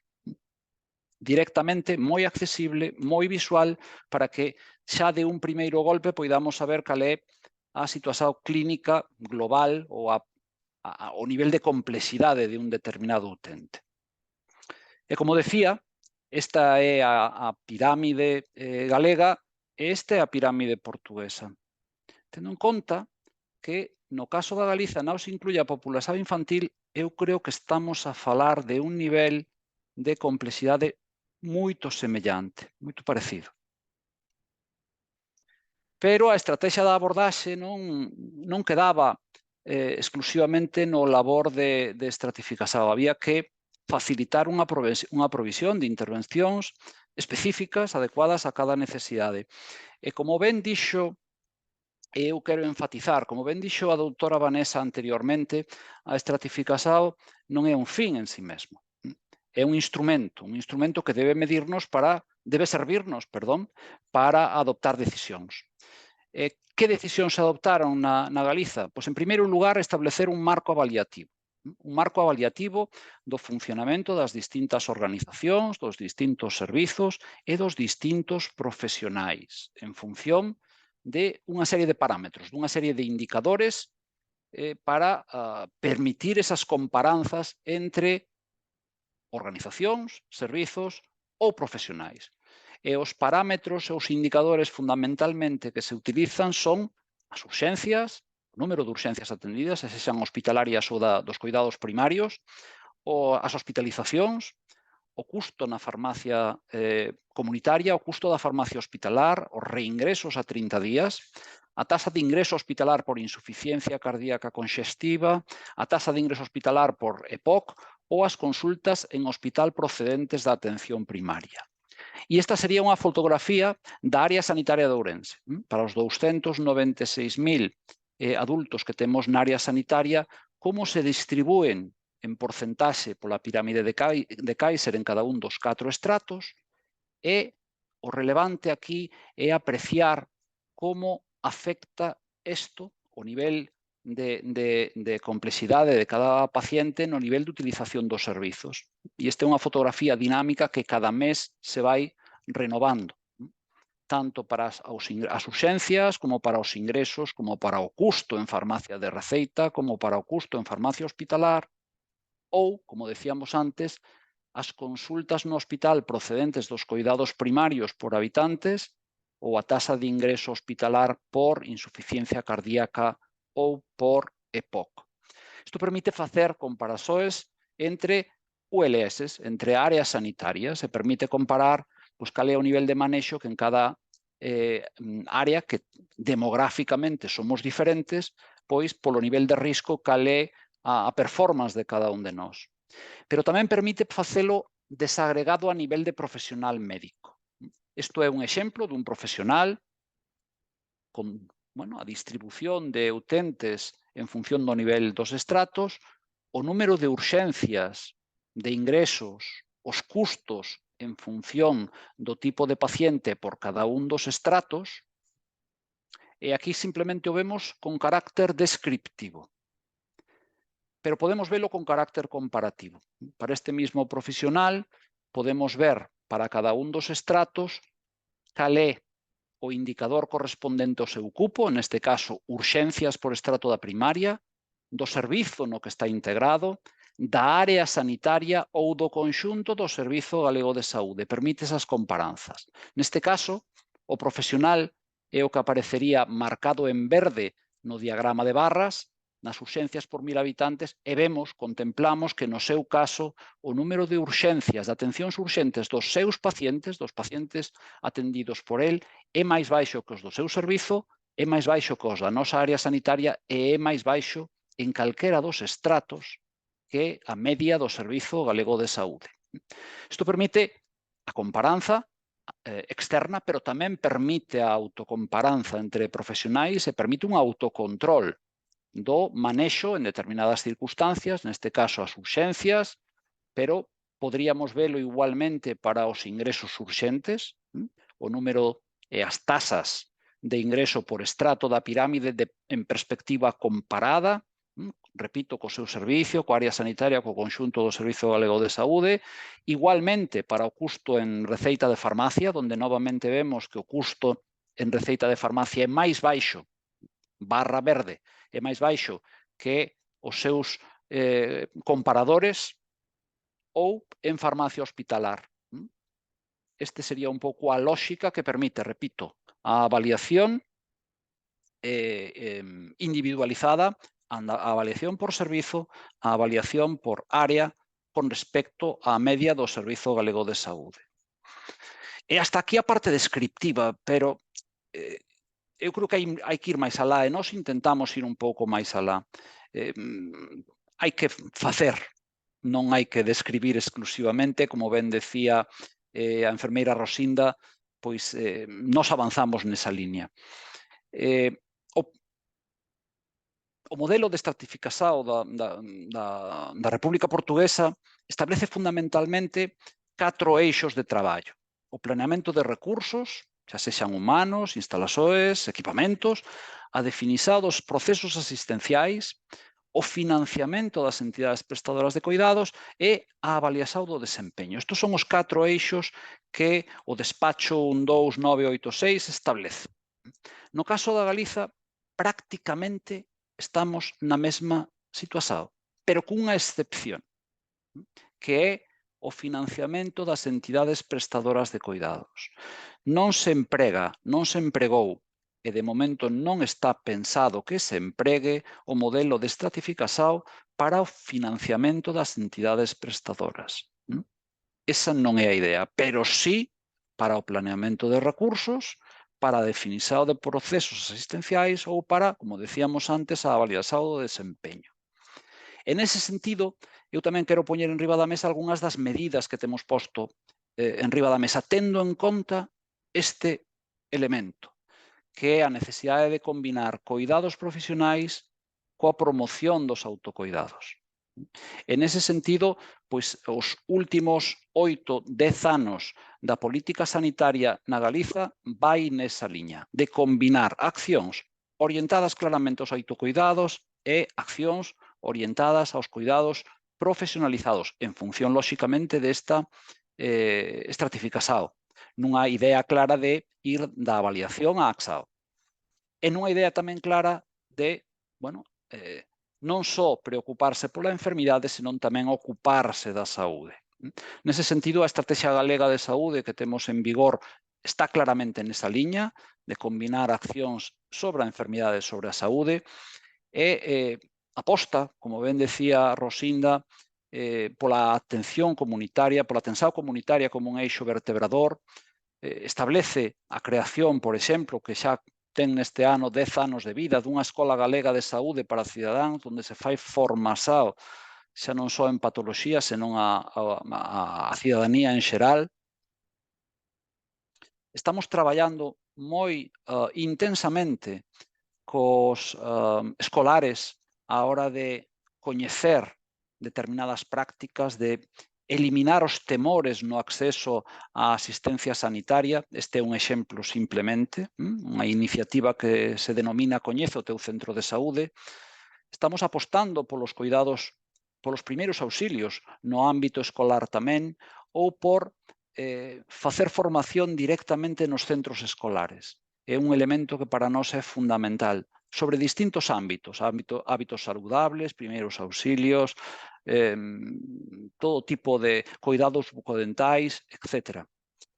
E non só nos máis pequeninos, tamén nos adolescentes, falando desde educación afectivo-sexual hasta falar de primeiros auxilios tamén, como é o caso. E tamén traballar directamente coas familias, non só cos pequenos, senón tamén coas familias, obradoiros para pais e nais, pois este é un exemplo de sistemas de retensao infantil nos vehículos, traballar tamén en outros ámbitos da vida máis avanzados, como a menopausia, como a prevención das disfuncións do solo pelviano, coidadores, pensar nas persoas que coidan, coidar aos coidadores é outra das nosas intencións, dos nosos traballos, e estamos facendo moita labor comunitaria neste ámbito. Tamén, ademais da atención comunitaria, nos centramos nos cuidados preventivos, distintos plans para a prevención do tabaquismo, para a prevención do sobrepeso e obesidade, prácticas políticas, normativas, como subvencionar económicamente a inscripción en gimnasios ou en piscinas para o persoal e que poidan ser receitadas polo propio persoal, a medidas normativas como prohibir as bebidas enerxéticas, por exemplo. Tamén no ámbito da incorporación de recursos temos incorporado os especialistas en nutrición nos cuidados primarios. Ata agora eran especialistas exclusivamente hospitalares e temos dado un gran salto para traballar precisamente na prevención, na promoción e na educación, pois temos dado un gran paso de incorporar especialistas en dietética e nutrição nos centros de saúde, nos cuidados primarios. E tamén temos promovido os cuidados domiciliares, os cuidados nos lugares de residencia das persoas. Esta é unha unidade móvil das varias que temos en Galicia que fan o que chamamos cuidados porta a porta. E traballan fundamentalmente en 3 ámbitos: a estimulación na memoria, a podoloxía e a audioloxía, directamente nos ámbitos máis próximos a donde residen as persoas. Temos tamén feito grandes esforzos derivados do noso proceso de estratificación en traballar coas persoas con hábitos de vida que hai que desterrar claramente. Por exemplo, estamos traballando nun programa piloto de cribado de cancro de pulmón orientado a exfumadores mediante o uso de TAC de baixa radiación, ou estamos facendo un cribado oportunista para erradicar a hepatite C, nesta perspectiva de traballar en saúde non só en enfermidade. E, lóxicamente, esta parte máis orientada ás persoas sanas ou aos non usuarios está mesturada con traballar directamente coas patoloxías e fundamentalmente en orientarnos a procesos asistenciales, definir procesos asistenciales que no noso caso teñen ámbito para todo o territorio da Galiza, non só para un área concreta, senón para todo o territorio da Galiza. Estamos falando de procesos asistenciais na EPOC, na esclerose múltiple, na diabetes, en procesos como o cancro, próstata, mama, pulmón. Moita importancia na saúde mental, procesos específicos en saúde mental, en enfermidades raras, un grande esforzo no plantexamento de estrategias. E un elemento clave, sen o cal isto teria sido imposible, é a enfermaxe. Para nós, calquera dos ámbitos de competencia da enfermaxe, desde o monitoramento de pacientes crónicos estáveis hasta a xestão do caso, a enfermaxe de práctica avanzada, a enfermaxe especialista, son fundamentais no desenvolvemento de todas estas medidas. Hai algún exemplo de algunha actividade que pivota directamente na enfermería. Temos un programa que se chama Conecta 72, polo cal calquera persoa que é alta hospitalar, nas primeiras 72 horas post-alta recibe unha chamada telefónica, unha consulta telefónica da súa enfermeira de cabeceira. Isto garantiza a continuidade asistencial, garantiza que o profesional avalíe a estadía desta persoa no proceso de hospitalización e, por tanto, fai que esa información absolutamente clave poida fluir dende a atención hospitalar á atención primaria.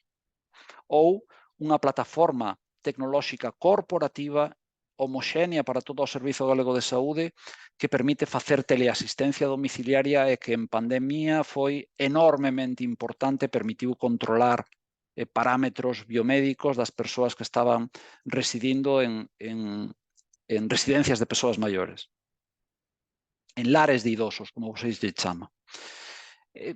Na Galiza temos desde hai máis de 25 anos un plan galego de hospitalización a domicilio que leva funcionando con moito éxito.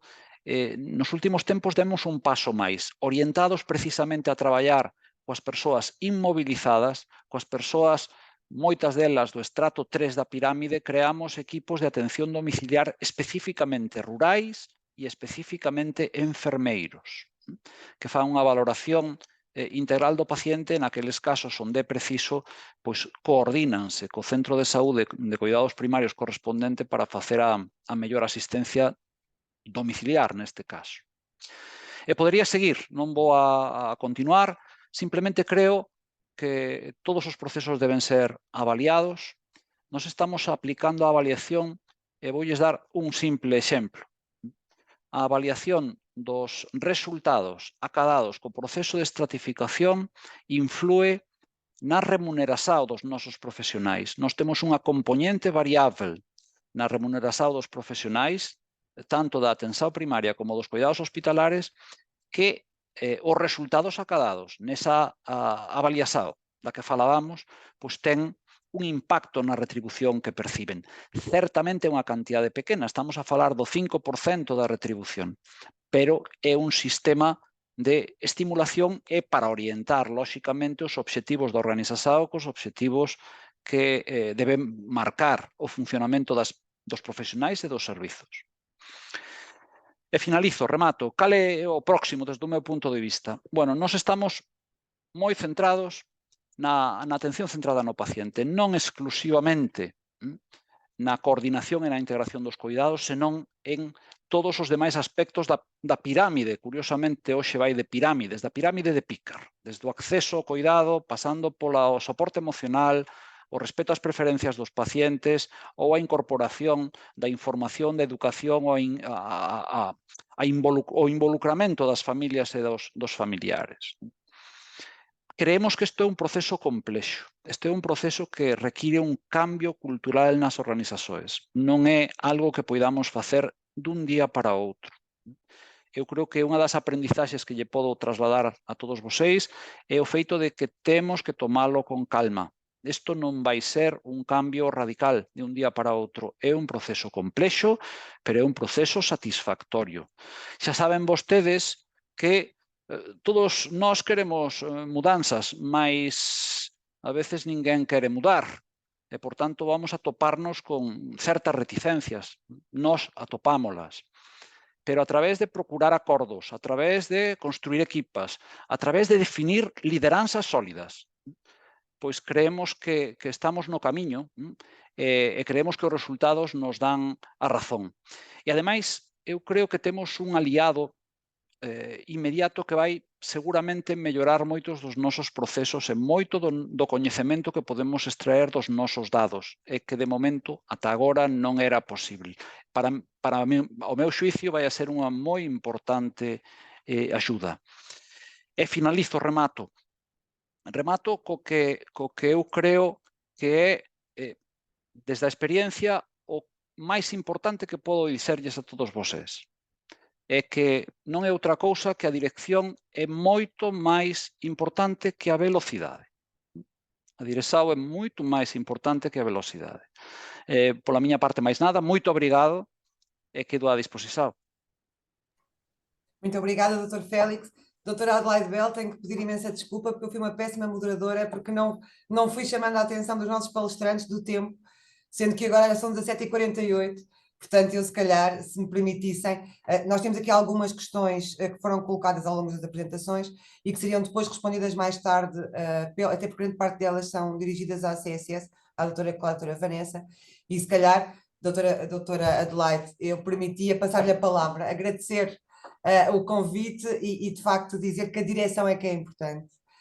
Não só como dizia o Dr. Félix, mas também, obrigado doutora Adelaide mais uma vez, pelo desenvolvimento destas iniciativas e por uma série de pessoas que já têm já têm experiência com esta ferramenta e pôr a CSS a dar nota também daquilo que está a ser feito e da mais-valia da ferramenta e daquilo que ainda é importante e da importância que é para as próprias estruturas, para as próprias organizações, para os seus profissionais se identificarem com esta ferramenta e darem os seus contributos para de facto ser uma boa ferramenta para as organizações. Obrigada, doutora Adelaide, passo-lhe a palavra. Doutora Catarina, é assim, é muito difícil moderar com apresentações tão atraentes e que as pessoas estava tudo envolvido. A verdade é que ainda temos aqui 167 pessoas, apesar do tempo ter passado, e portanto quer dizer que as pessoas estavam interessadas em ouvir e portanto acho que fez muito bem a sua moderação. Eu, antes de terminar, queria chamar a atenção para um pequeno pormenor, que já foi aqui referido, e resolvi fazê-lo repescando aqui um excerto de um artigo que foi publicado na revista da Gestão Hospitalar da APA. Este artigo foi feito pela doutora Vanessa, pela doutora Cláudia, pela doutora Vera e pela doutora Vitória Herdeiro, e diz que a estratificação não é apenas uma ferramenta, mas sim um catalisador para uma nova abordagem na qual a prestação de cuidados está verdadeiramente alinhada com as necessidades e expectativas da população portuguesa.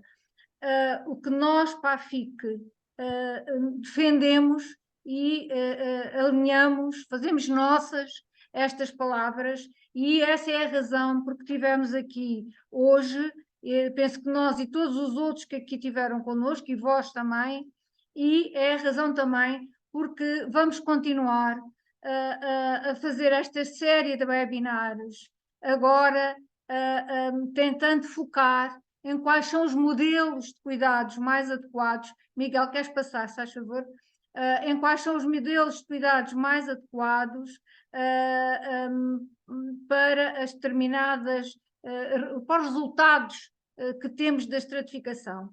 Assim, o próximo webinar será dia 8 de maio e vamos começar por os mais graves, pelas situações de pico da pirâmide, em que aquilo que toda a literatura internacional diz e aquilo que está a ser feito, e que está gente aqui que já está a fazer, é o case management, a gestão de caso e a implementação dos case managers. Neste momento, eu lembro-me desta discussão em 2013, 2014, quando saiu o documento encomendado, nessa altura, por um secretário de Estado à Escola Nacional de Saúde Pública, ao professor Rui Santana, e tudo, foi um grande sururu nacional por causa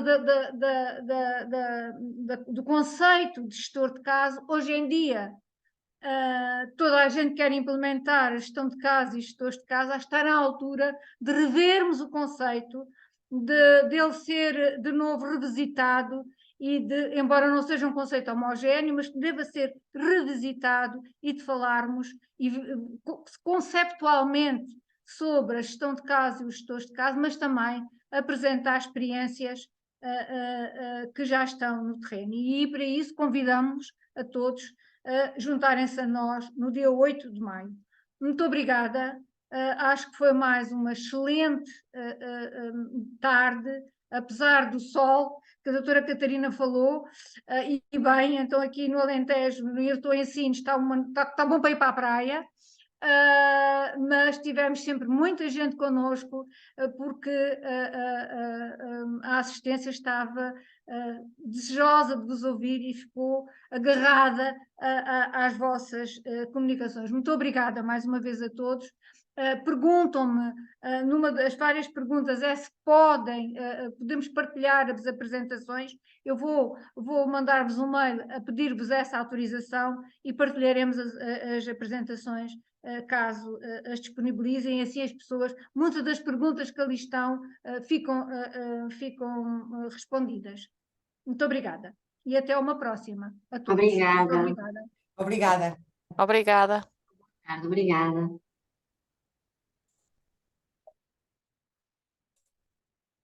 Hã? Até ao dia 8.